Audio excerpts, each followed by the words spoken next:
That's all, folks. All 289 games of the 2024 NFL season have been played. I can't believe it. The season is over. Let's recap the Super Bowl, bit ado to this crazy year, and take a quick look ahead to what's next. It's the You Like That Feels Great Baby podcast. I'm your host, Eric Stenholm, along with my co-host, Joey Moore.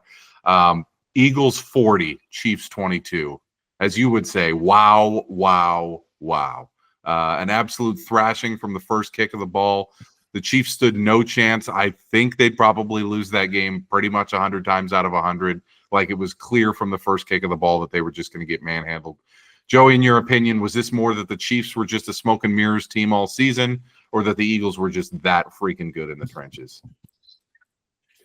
Probably was, a combination of both. But, I think it mostly was just like it was football at its core yesterday, and Philadelphia just manhandled them up front. The same thing. They said it over and over. I think the same thing happened to Mahomes against Tampa. Mm-hmm.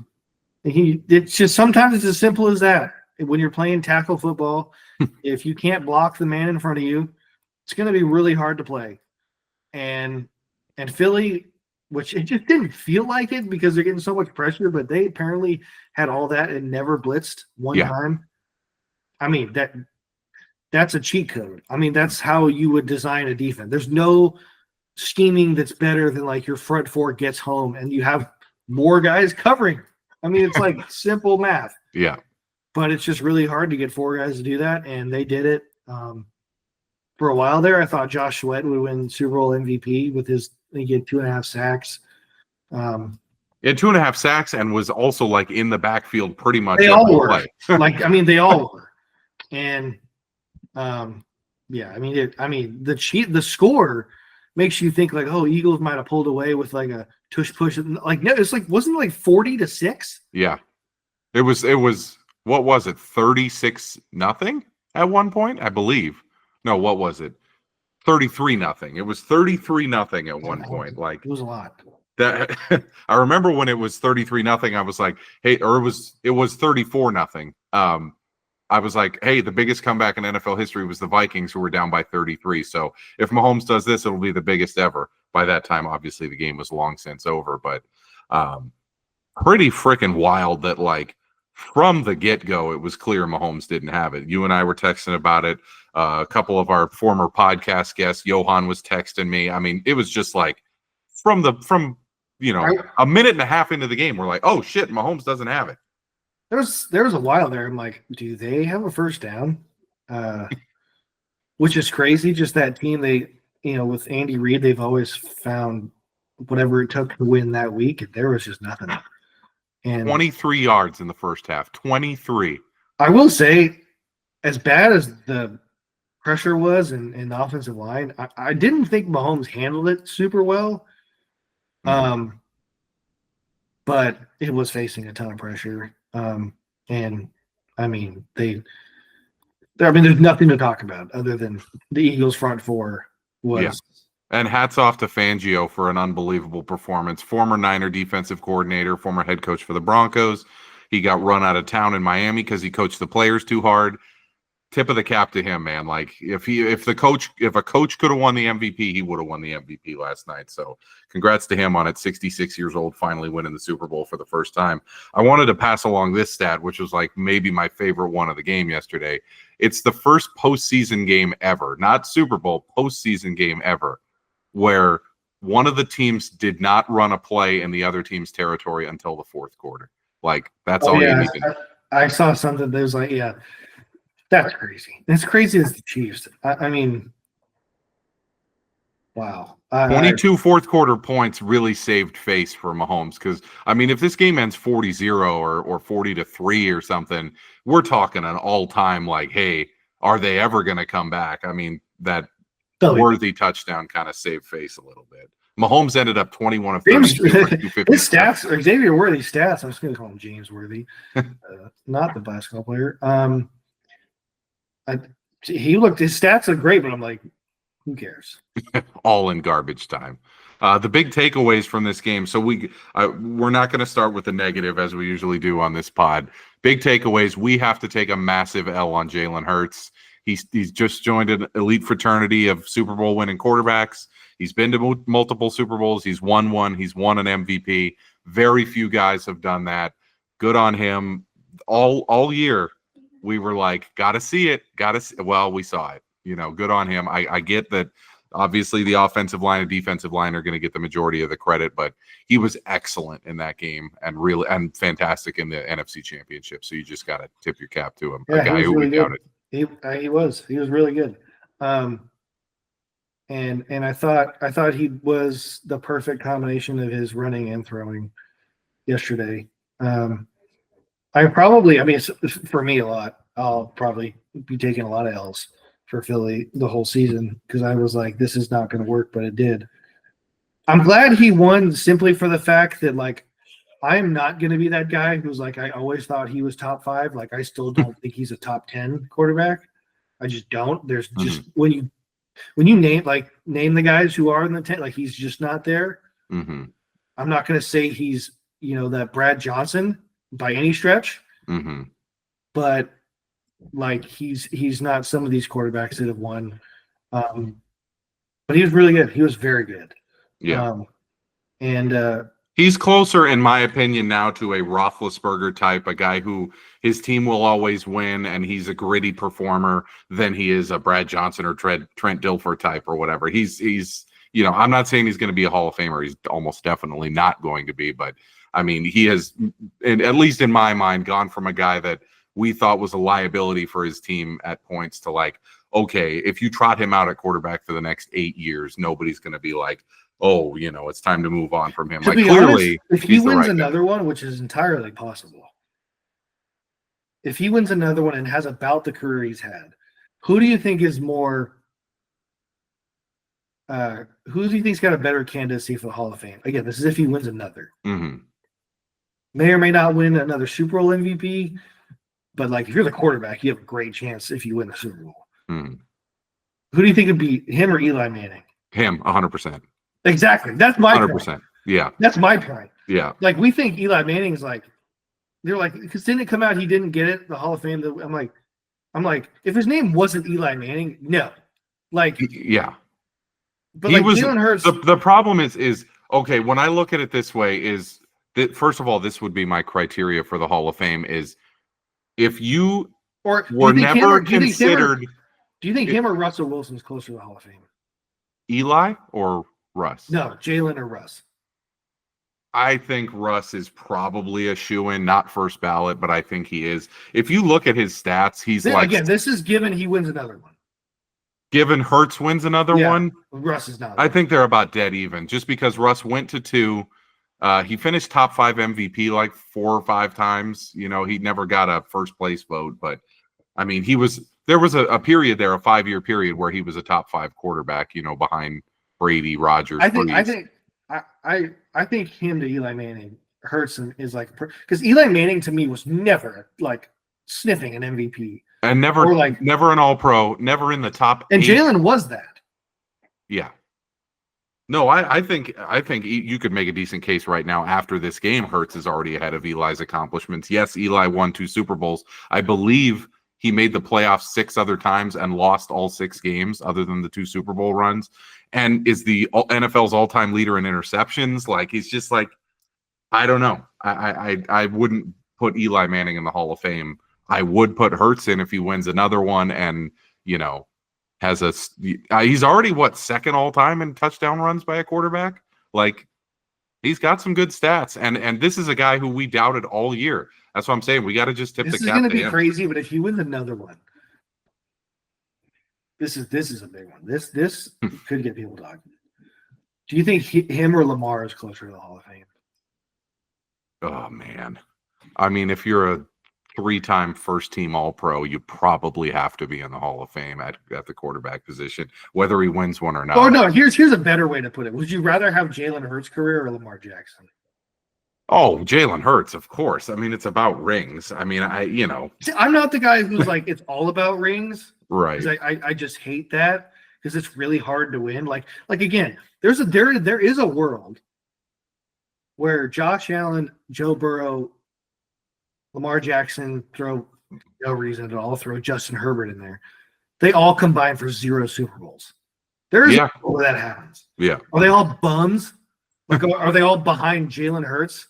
Like, no. No. That I get the point you're making. I'm just saying, and first of all, this is a hot take that I wanted to save for later in the pod, but if I'm one of those 3 dudes, I'm asking for a trade or letting my contract expire so I can go to the NFC. Because going to the NFC is like a guaranteed Super Bowl appearance.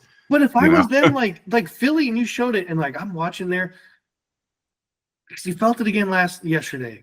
The Niners should have beat them twice. Yeah. Like the Chiefs are not unbeatable. In fact, very possibly Mahomes should be 1-4 in the Super Bowl. Woulda, coulda, shoulda. I'm not taking that away from him, but like the point is you absolutely could beat this team. Like it's on Buffalo that you cannot beat this team. Yeah. It's on Baltimore. 100%. I mean, Philly demolished them. Yeah. And it just shows that like the chokehold that Mahomes and Reed have on all the other AFC teams is just because you keep hearing all these so talk shows, especially like Coward show. He's like everything for AFC. You got Burrow, Allen. I'm like, Detroit probably hammers Kansas City. I think so. Even with their injuries, they might have. I mean, they might have beat them. Philly obviously hammered them. I mean, shoot. At this point, you could have put the Rams have beaten them. Yeah. Now that we know. Does Washington? Yeah. Do the Vikings? No. I think you absolutely at some point they would have. Yeah. It's crazy that they went 15-2. It's just so stunning that they would are these teams, are they really that good, or they just have quarterback and everything else is like, because you look at Philly and like this is maybe me looking like I was wrong. They are so good everywhere. And like Jalen Hurts is better than I give him credit for. Their offensive line is elite. Their defensive line is elite. Hard pressed to find better receivers. Best running back in the league. Like they're like, what made me think that the Chiefs were winning this game? There's Mahomes. Well, guess what? You can't block. You can't protect him. Yeah, you're crap. But you look back at the last 2 playoff games before that. Buffalo wasn't exactly in the Chiefs' backfield. Houston, they got to Mahomes a little bit, but I mean that was never really that competitive a game in the second half. So I didn't see this coming. And to your point, do you really want to go to the NFC? Like if you're one of these quarterbacks? I just look at the most recent starting quarterbacks in the NFC. Hurts, Purdy, Stafford. Okay, Stafford's probably a Hall of Famer. Garoppolo.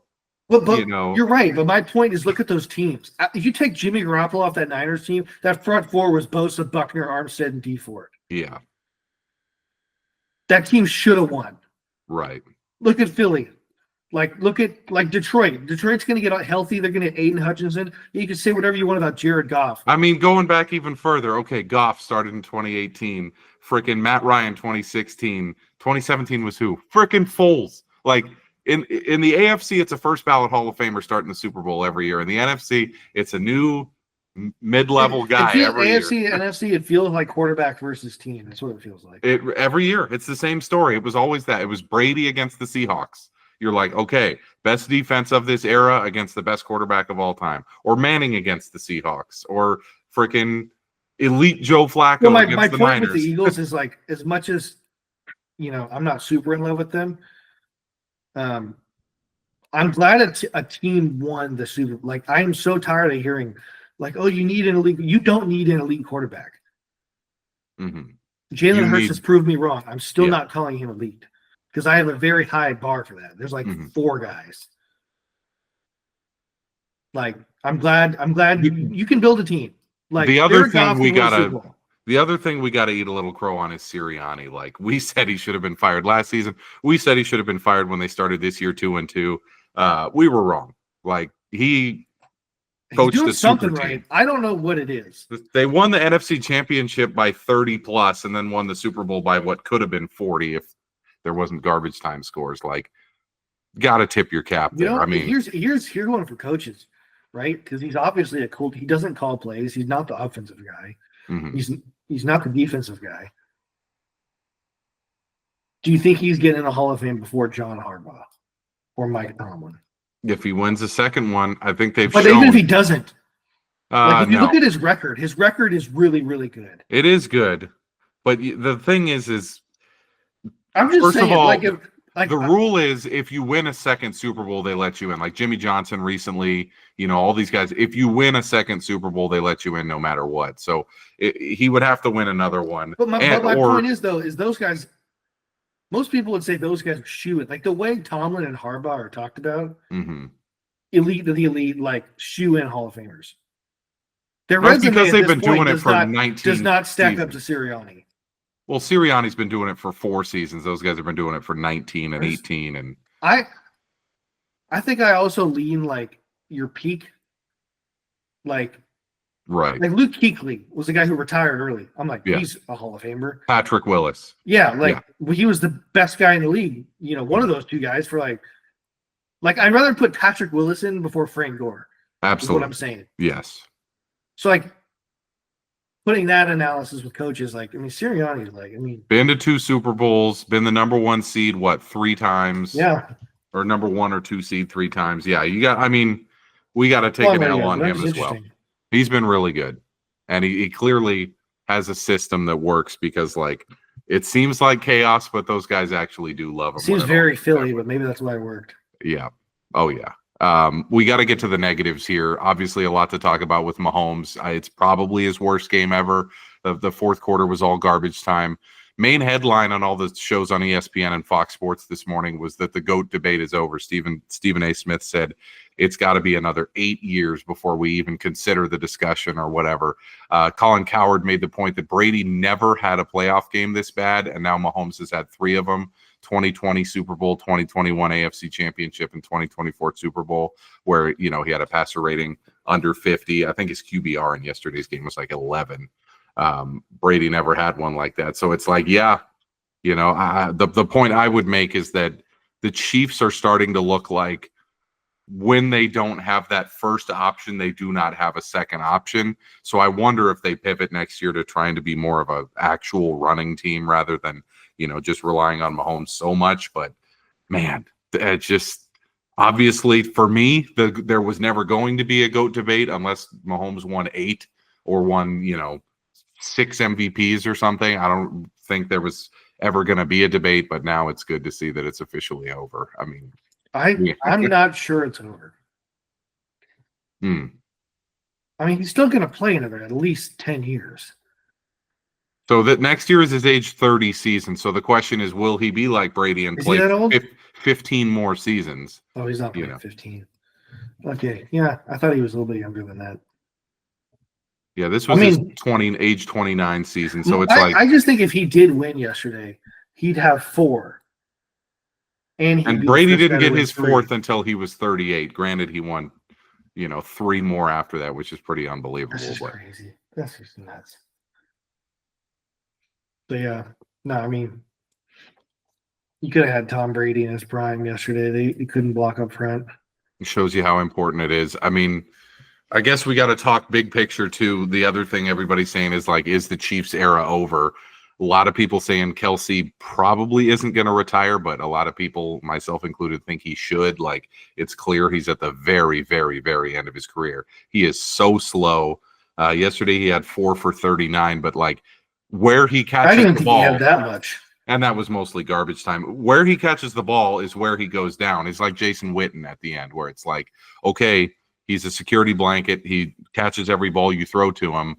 He's not going to make anybody miss anymore. He's not going to make downfield plays. I think he's got to go. Chris Jones clearly hurt himself pretty significantly in that game yesterday. He's probably going to miss, either some time next year or maybe start to be on the decline. I just think that they've hit in the draft on a few guys, but eventually it'll catch up to you. I think with how good that division is going to be going forward with 3 borderline Hall of Fame coaches, it's going to be tough for them to get back to this point. I think it'll be tough, but I still think Patrick Mahomes is the best quarterback in the league, and there you're going to have Andy Reid. I still think they're going to have a shot. It's definitely tough. Travis Kelce, he did not have a good year, and then I know I think he was pretty good against the Texans. Yeah, he had over 100, but I mean, they might cut him. Which I mean, he's on a short list of guys like you really don't want to see like Chiefs cut Travis Kelce. mhm. Like It's like Patriots cut Tom Brady. yeah, you're but right. if Patriots fired Belichick, you can tell me all you want. It was to separate like the mutual. No, it wasn't. They fired him. Yeah. Like, you know. This is why I did see a clip of Gruden ranking the top 5 tight ends, and he obviously he's like Gronk. He put Ditka in there. He put all these guys. He goes, and someone goes, no Kelce. He's like, you said tight end. Like, he is not a tight end. He's a slot wide receiver. Honestly, I've seen a couple of his efforts blocking, not just this year. I'm like, that's piss poor. He is not a blocker at all. So, like, if you're not a blocker, which Witten was, Gronkowski was, Tony Gonzalez was, what's left to give, especially at a high cost. So I if they bring him back, it'll be because he really wants to play and will play for a cheaper number, kind of like Harrison Smith with the Vikings, where it's like, if you want to come back, go ahead. Here's the number. I think that's probably what the Chiefs should do with him, because like you'd obviously still love to have him if he's willing to come back for $5-6 million instead of 20 plus like he'd been making. So something to consider there. Let's go into a quick off-season preview. Usually we do a pod right after all the free agency stuff breaks and right before the NFL draft. So we'll do that, I think, over the course of the 2025 off-season. Let's just talk real quick about a few things. Quarterbacks on the move. Really not a huge crop of QBs like last year that could be switching teams. Cousins almost certainly going to be moved this offseason. Russell Wilson's a free agent. Aaron Rodgers is now a free agent because obviously the Jets aren't bringing him back. Sam Darnold's going to either be a free agent or get tagged and traded, in my opinion. Thoughts on any of the QBs and maybe a fit for them? There's been some talk recently. It'll be interesting. I'm interested to see what Atlanta does with Kirk, just because that escalated quickly. I just don't know what they can. I mean, I assume it comes with a ton of dead cap. Probably can't get much more than like maybe a third or a fourth. I mean, Cousins already is out there trying to say that he wasn't healthy all last season. Yeah, that's the thing I was gonna say when I see you talk about Purdy. This whole like this media thing is like, I can't stand it. This all like just posturing and like with how we're gonna. Darnold. I mean, Darnold's the most interesting because he's by far, I think, the most desired one out of those, even despite his last couple games. I think a lot of those probably make sense for the Raiders. Mm-hmm. But they also, like in most mock I'm reading, they got Shadir going there. Right. I don't know. It seems like some of the early momentum is Darnold to Pittsburgh is a possibility. Wilson to the Raiders is a possibility. There's no chance. There's zero chance Pete Carroll wants. No. No. Really? Didn't you see something like they asked him about it and he was like basically the most diplomatic way possible was like NFW. Wow. I mean, I read something recently like Russ and Arthur Smith like weren't good. I'm like, Russ, like, why did you everywhere you go, no one likes you? Like, I get Arthur Smith's probably not like. Oh yeah, nobody wants to work with him. But like, I mean, even so, that's what I'm saying is for Cousins and particularly for Rodgers. You look around the league, where are they going to go? Because the teams got to be done. The teams that need a quarterback suck. Like there is no 2020 Buccaneers available here where it's like, hey, there's a roster that's quarterback away. That there is no. I think team an like outside, and I mean outside chance. One of those guys is a Niner next year. Really remote. Did you see Joe Montana on? I think it was the Dan Patrick show. He straight up asks him, Joe, what would you do with Brock Purdy? He's like, sign him. No doubt in my mind. And I was like, that's all I needed to see. This isn't going to be a discussion. I do. I absolutely. I heard see Jed York come out and say like, oh, I met his agent. like we talked, like I just wanted to let him know we're going to try everything we can do. That sounds like something you say before you say we tried. Mm-hmm.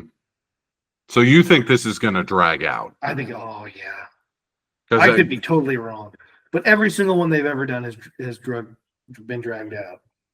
Based on that interview and based on, I think, the body of work. I mean, do you think it's wild for me to think that I think they're going to pause at giving him $60+ million? I mean, I think Purdy will be realistic and accept something in the like low 50s. If it gets to 60+, that's probably wise of Jed York and John Lynch to go, I don't know about that one, Chief, but I just think it's really difficult because comparatively to Trevor Lawrence, Jordan, all those guys, he deserves at least that, in my opinion. Mm-hmm. The next guy always gets more, you know.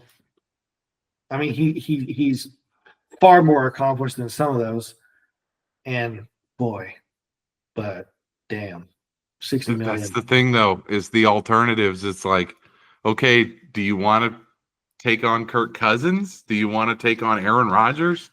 You want to take on? No, I'm saying, do you want to take on Sam Darnold? Right. No, I mean, they might think that's an upgrade. Oh man, they might. Sam Darnold at the right price versus Purdy at a balloon price. I don't know. The math problem. Yeah, it's true. That's what makes it so compelling. And then the other thing is like the 2025 draft, you have Sanders and Ward will be somebody's top 3, top 4 pick. So that takes 2 teams off the board for those guys. I don't think Cousins, Wilson, Rodgers, Darnold will back up week 1. There's not a chance in hell. So say Sanders goes to the Raiders. Rodgers has got to be done. There's no way. All signs point to him wanting to play, and I don't know who would want it. Maybe Pittsburgh is the only fit I could possibly come up with. Move. Yeah, it's just nothing really fits there. God forbid JJ McCarthy gets hurt. We all know what's going to happen up there. It would be the exact 2009 Brett Favre situation. You'd be like, I feel like I've seen this before. I've seen this one before. A guy was on the Packers for 20 years and then the Jets, and then all of a sudden, oh man, no, please don't let that happen. Talking about the draft, Sanders and Ward, do you think they start week 1, and do you think, they go to one of those Giants, Raiders type teams? I feel pretty confident in saying they go to the Giants and Raiders. Okay. A lot of talk about maybe them slipping and New Orleans scooping them up. I don't know. I think it makes too much sense brand-wise for the Raiders not to take Shedeur. I don't know. It just feels very Raider to take him. Yeah. And the Giants probably just need something to talk about that's not Saquon Barkley doing what he did this year, and like taking Cam Ward kind of buys them time. Tennessee needs a quarterback, and they have the number 1 pick, and we're all just passing them over. No. So they're going to take the pass. In my opinion, I mean, if I was a scout, I would tell my GM neither of these guys should get picked this high. Mm-hmm. But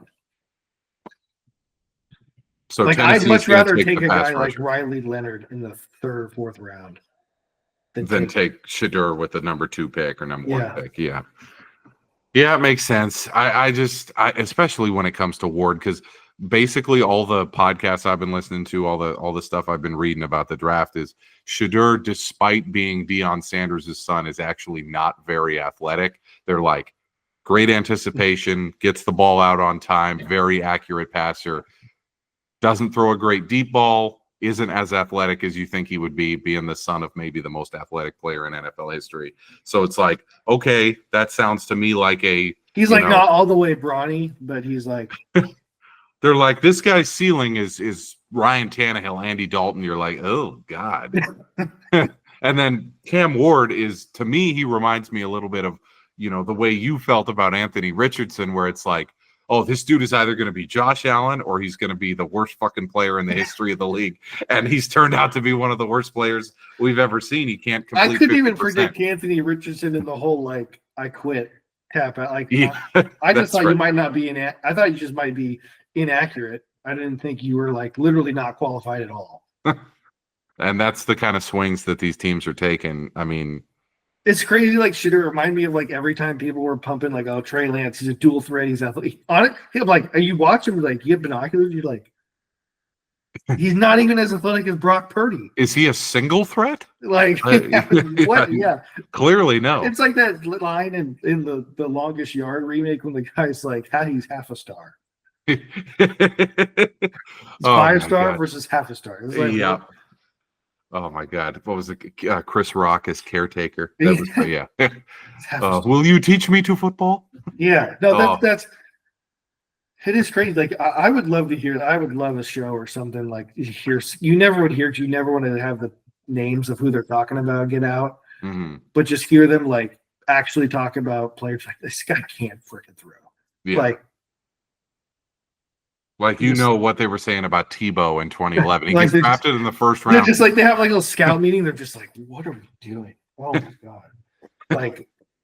Like they draft Richardson and then Steichen's in like his third practice, and he's like, "Hey, Chris Ballard, did you know that he can't throw? Like he cannot throw?" You're like, "Oh, yeah, that's kind of important." No, that's the whole thing about the draft, though. Is like over the next 3 months, we're gonna get 2 different takes. We're gonna get, oh my God, Ward and Sanders, they're gonna be great, and then you'll get the other take. This feels even worse than like the Kenny Pickett, Malik Willis. Yeah. Like Will Kenny Levis. Pickett was so overdrafted. Yeah. They all were. I mean, Malik Willis. I mean, we damn near wanted to give Matt LaFleur the coach of the year because he won a game with Malik Willis at quarterback.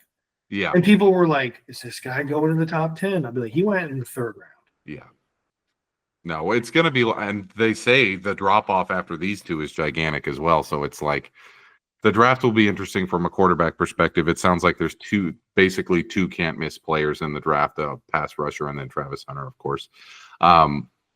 Debo is probably going to be on the move. We'll do a quick Niners offseason preview, then the Vikings, and then we'll give your Jack and the Bum of the week. Debo requested a trade was given permission to request a trade this week. Talking about the media, yeah. I'd be like, oh, Niners have allowed him to seek a trade. Debo's like, no, I requested one, and the Niners are like, okay. Like, sure. It's never good when you go to your employer, you're like, I will leave. Like, and they're like, okay. Okay, how can we facilitate this? Yeah. My question is, obviously he's gone and he's probably going to fetch a 6th or something like that. Yeah, but like, who else from the Niners core is moving on? Do you think that they'll do the typical restructuring? I mean, the Debo thing, they're going to get like nothing for him. I think they're going to actually have to end up cutting him after June 1st. Mm-hmm. I mean, I just makes too much money. Too many people think he's completely washed. I don't want to go that far. I just think he's kind of been the lost guy in this offense a little bit. And assuming Ayuk comes back healthy, there's really no need for him. Yeah, exactly. I don't know. Greenlaw? I don't think so, because I just don't think I think they're going to let him test the market. I just don't think he's going to get what he thinks he should get, what he probably deserves if he never got hurt, but he did get hurt. Mm-hmm. And I don't think teams are going to want to, because the Niners did sit him in like the end of the season, even when he did come back, because he wasn't, admittedly, I think he said he wasn't right 100%. He pulled himself from that one game, which, not like Richardson, that's the right thing to do. Yeah. Yeah. The Campbell game, he was like, it's not feeling good. And so I don't know if a team is going to give him, and I think he'll eventually, like, especially with Robert Saleh coming back, I think they'll be like, hey, man, can you give us 1 year? Like, we can just make some magic here, and then you can maybe get a big deal like next year from somewhere else. I think that's probably what's going to happen with him. Travaris Ward's not coming back. He's the guy, I think, just given his age, and like now he's hurt all the time. But like we gave him a bunch of guaranteed money after last season because that was his thing. He wasn't going to show up, and like, well, it's just hard because like in hindsight, you're like, what a dumbass decision that was. We just gave like a 36-year-old left tackle guaranteed money for like 2 more years or whatever it was. Like now he's hurt. He missed most of the season.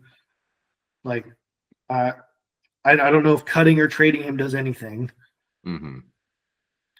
I don't know. Maybe Kyle Juszczyk, but you're not saving much. And who else even uses a fullback? Based on Vegas projections, it sounds like they're basically running it back for the most part. You'll be pleased to know the Niners are the 4th highest odds to win the Super Bowl next year. Is it really? I saw something come out and said 6th. I'm like, isn't this crazy? The Niners just finished a complete mid-year at 6-11. I mean, mid might be nice. Yeah, it was the season from hell, and they still. It's pretty crazy, and that to me indicates that they think that they're running it back. You do have the 11th pick. Any players that you're targeting, or you got to do some more draft research? What position, if you were there, would you feel even more vindicated somewhere on the line, offense or defense? I would lean offensive line. I'd love to take the best offensive line, whatever. I don't even care what position. Just take the best offensive lineman you think it is. I see a few mocks to us for us. Send the Texas safety Barron here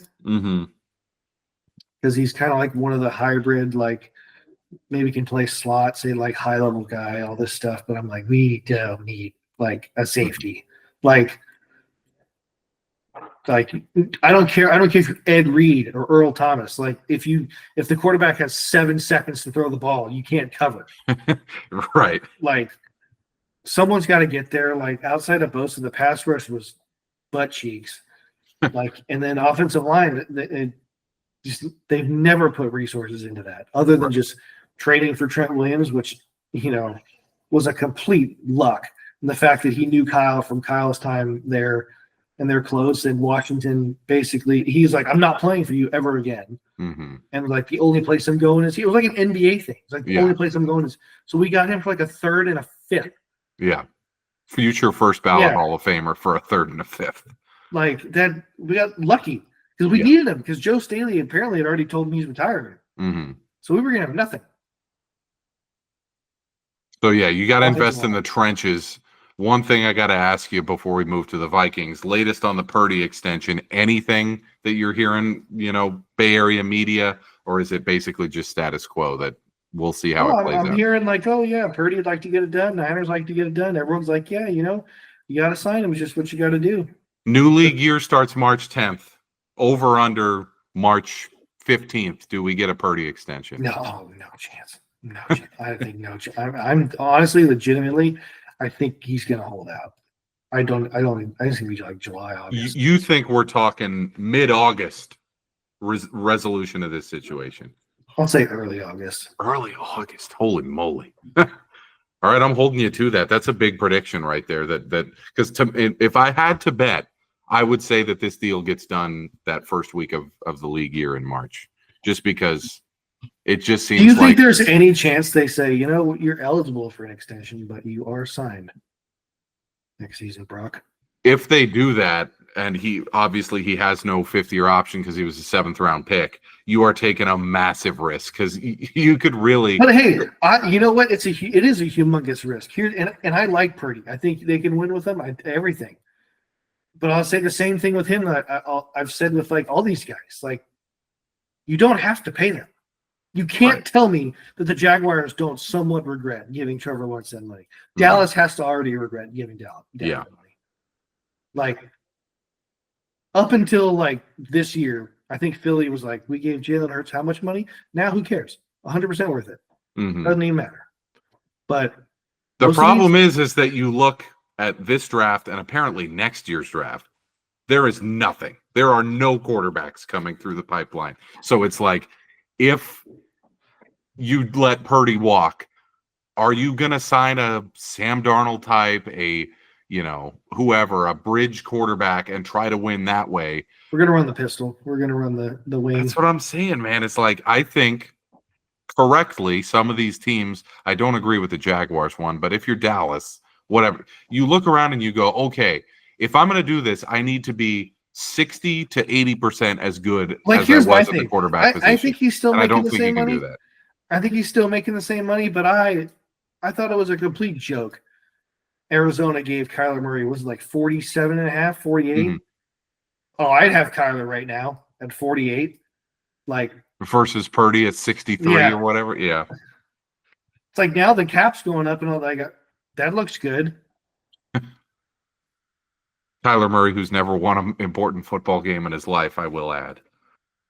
You know, we'll just throw that out there. That's what I'm saying. It's the devil, you know. He throws a pretty ball. I'll give him that.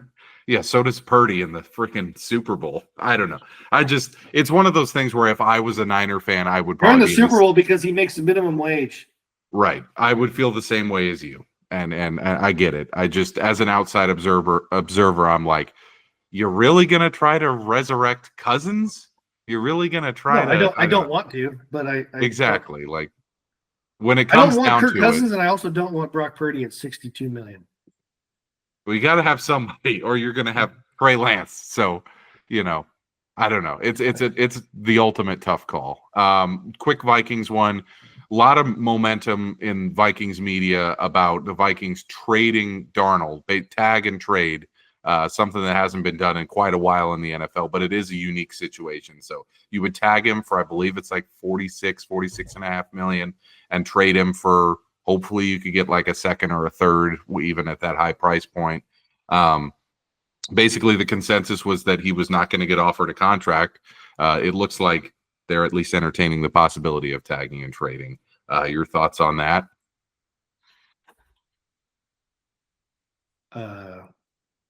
I'd be shocked to see someone trade with him with the money. Like I think the franchise is going to be. Was it going to be like 50 something? I get 46.5 1 year. I mean, that's. That's right. I forgot it's the 1 year. Oh yeah. I don't want to. Lots of Vikings fans are going, if we're going to let him walk, we might as well try to get a pick out of it. Also, we have 4 picks. We have a 1, 2, 3s, and a 5. Like, we have no draft capital. So people are kind of on board with the tag and trade. It's just, can you find a partner for that, by the time we get to the draft? I don't know. Looking at the draft, I mean, obviously, the Vikings fans are going to be in an uproar if we don't draft an offensive or defensive lineman with that first pick. We're picking 24th. I would love to see us trade back and just accumulate a bunch of picks, knowing that we have basically no picks this year and only a few picks next year. Like, we traded a ton of capital for guys like, TJ Hawkinson to bring in to try to compete for a Super Bowl. So if we're going to move forward with McCarthy as the guy, you got to surround him with some young talent. And we're not going to get that if we just hold on to our picks and just draft 4 new guys instead of 7 or 8. So I would love to see us trade back, and I would love to see us load up on offensive and defensive linemen. Let's move to Joey's Jack and the Bum of the Week. This is an all-timer. We were talking about this before the pod. I don't know if we've ever had better candidates than this, but the worst trade in the history of basketball happened. Luka Doncic to the Lakers for Anthony Davis, who's out for a month with an adductor strain already, and a bunch of guys who nobody's going to remember in a few years. I believe his name is Nico Collins, the GM for Dallas. Harrison. Nico Harrison, sorry. Nico Harrison, he's running routes, and he's doing the Mavericks. Yes, he's one of the best wide receivers in the league. I don't know how I screwed that up. I was also thinking Nico Williams, but that's a guy who plays for Real Madrid. Basically, he was in charge of the Nike proposal to Stephen Curry in 2012, and apparently this whole thing feels big fishy, honestly. Really? Well, because they I guess he's really close with the Lakers guy because he was Kobe's agent. Well, no. The first point I want to make is that this guy has shown a history of incompetence, which is why I think people are thinking maybe, hey, it's not as fishy as it seems. So I thought he made a couple good moves. They were in the finals last year. Well, okay. He worked for Nike for 20 years before he was the GM for Dallas. He was like their top basketball executive at Nike. He was in charge of the presentation to Steph Curry in like 2012, 2013 to re-sign him. And apparently they basically had a presentation that they made for someone else and put Steph Curry's name over it a few times. And it was like such a bad presentation that Curry's representatives walked out and signed with Under Armour like the next day. And so they blamed this guy, Nico Harrison, for completely blowing Steph Curry's relationship with Nike. Now he trades Luka Doncic for pennies Like people are like, oh, is this like I the most love incompetent person in sports? I love Luka Doncic. Like the way he plays everything, the fact he's representing for the white dudes out there. Um, but I can see Dallas being like, dude, you are so not dedicated to health and fitness, which makes me like him even more. But I can see the thought process of potentially not wanting to give him the money. Mm-hmm. As crazy as that sounds. Because now he's no longer eligible for a supermax, and they're like, we got that out of our hair. I get that. Also, however, you can't tell me with all those reasons and trade for Anthony Day-to-Day Street Clothes Davis, who's already hurt. And apparently not shop him to other teams. That's the which is malpractice. Part. Unless you were so honed in on getting Anthony Davis, I mean, why wouldn't you put that up for auction? You could have gotten 15 first rounders from somebody. We got the dude from France. Rudy Gobert got 4 first rounders. Yeah. Do you see what the Nets got for Kevin Durant? I think when you put all those trades together, they got like 8 first. Next year's first. Yeah. It's like 2029, way down the road. It's so bad. It has the potential to go down as the worst trade in NBA history. It also just causes waves of conspiracy theories, which are completely founded because the NBA is not a real sports league. People are just like, this is so stern. This is so rigged. Like this is like clearly like if this happened and he got traded to Toronto, people would be like, whoa, crazy. Because he got traded to the Lakers, they're like, this shit is so fake. And I don't blame them at all. I heard, too, that like the Warriors, like, this is what I hate about this. Is I think partially why the NBA is in decline. It's like they're saying the Warriors are calling every player. Like you see that like reports are like Shams would be reporting. The Warriors have called about every star in the league, including LeBron, Jimmy Butler, and they've even called for maybe a Kevin Durant reunion. So we're just asking. We're just calling. Like you imagine any other sport like did the Vikings call the Bengals for Joe Burrow? Like we're just calling everybody. Like that's stupid. Like you just know the end. Like yeah. But the NBA they do it because there's like a chance. Like they actually think they could just move these guys all the time because no one stays on the team. And then there was rumors like they called about Kevin Durant. I read something that KD called Steph. Was like, I don't want to come. Can you tell your GM I don't want to go? Yeah. And then the GM was like, oh, he's pivoted towards Jimmy Butler. It's like really like Kevin, like the NBA, the players like, I'm not going there. And they listen to it. Yeah. And Jimmy Butler did the same thing. He said, I'm not playing for Pat Riley anymore. The Warriors I've seen as like this high-level organization, right? Like the champion, everything. Like you just acquired a guy who got like basically put on a timeout by the They put him on a PIP. And you extended him like before he even showed up? Yeah. Like how desperate are you? Like so maybe the Jack in the Bum of the Week nominee isn't just Dallas, it's the NBA Mickey Mouse League. Like just absolute nonsense. Couple other nominees. Obviously, we have to put in the new Deshaun Watson, Justin Tucker, who, I mean, he isn't going to win Jack in the Bum of the Week because you don't want to really go into the gory details of his saga, but disgusting. His career is almost certainly over. And then Drake. Like, no wonder he's missing kicks. Like, he had to know this was months ago, right? Oh, yeah. He had to know this was dropping at some point. It was messing with his brain. And, I mean, what a psycho. That's the thing is like. You read it like, yeah, that'll do it. These stories come out and you're like, why are people so fucking weird? Like, even though it's, obviously it's wrong and it's illegal and it's fucked up, you're like, how can you be that weird? Like, you're making tens of millions of dollars and you're still that weird? Like, what the fuck? And then my personal pick for Jack in the Bum of the Week would be Drake, because, I mean, who had a worse week, month, year than that guy? And he deserves it. He's a total fucking creep and a loser, and I fucking hate that guy. I've always hated him. The Super Bowl halftime show played a song. They're calling this guy a pedophile, and we're all just like, everybody just go to the music, like, woo, halftime show. I'm like, is anyone going to research this? Like, no, they don't have to, because he is. But that's not the Jack in the Bum of the week. There's obviously only one choice.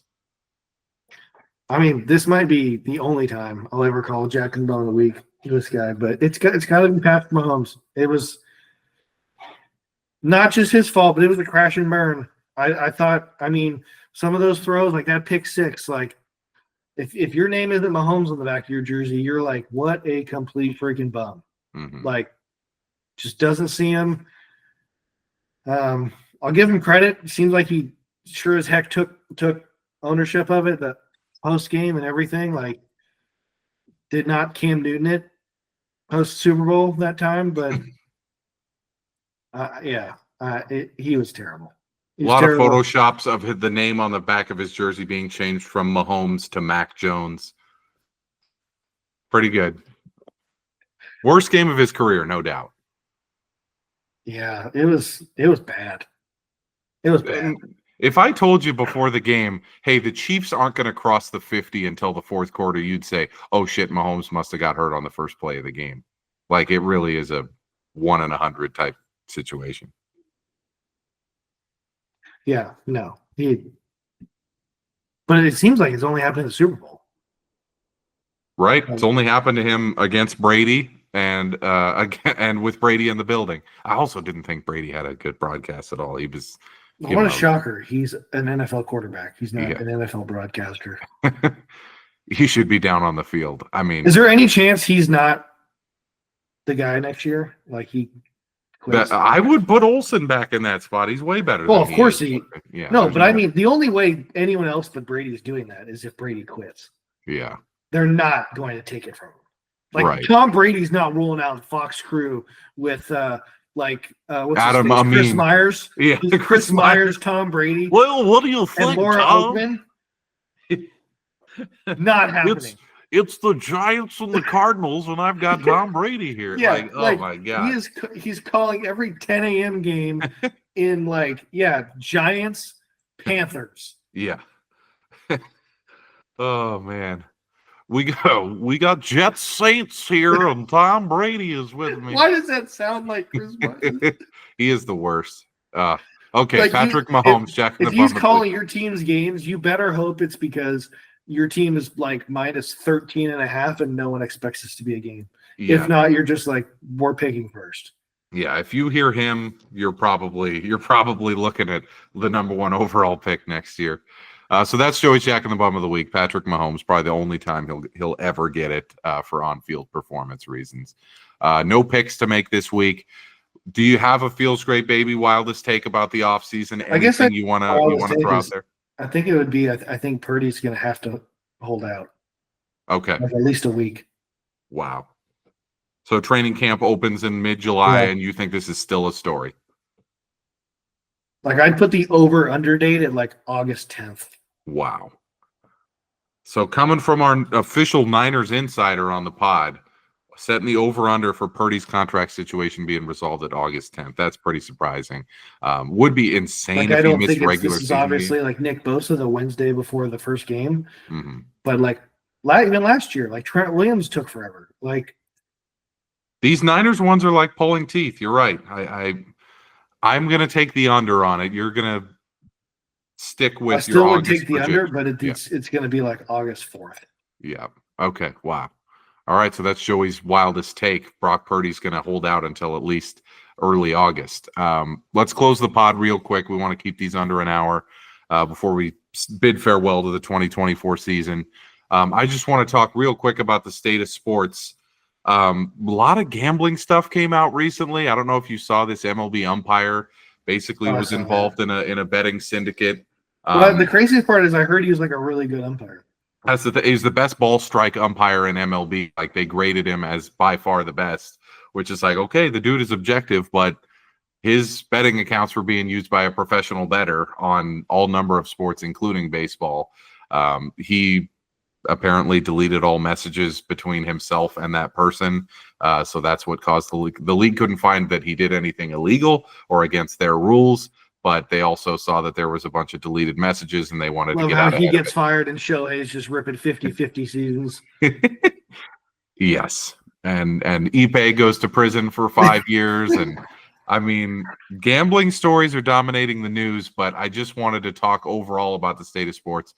MLB just continues to plummet in popularity. The NBA is down something like 30% year over year, 3 years running, where it's just like completely hemorrhaging fans. It's the end of the LeBron, Durant, Curry era, and people are just starting to tune out. The NHL is ascending a little bit in that their salary cap is going up and up and up. I don't know if that necessarily means that the ratings are bigger or just that they're making more money through tickets and whatnot, but the NHL seems to be decently healthy. Soccer's doing well in Europe.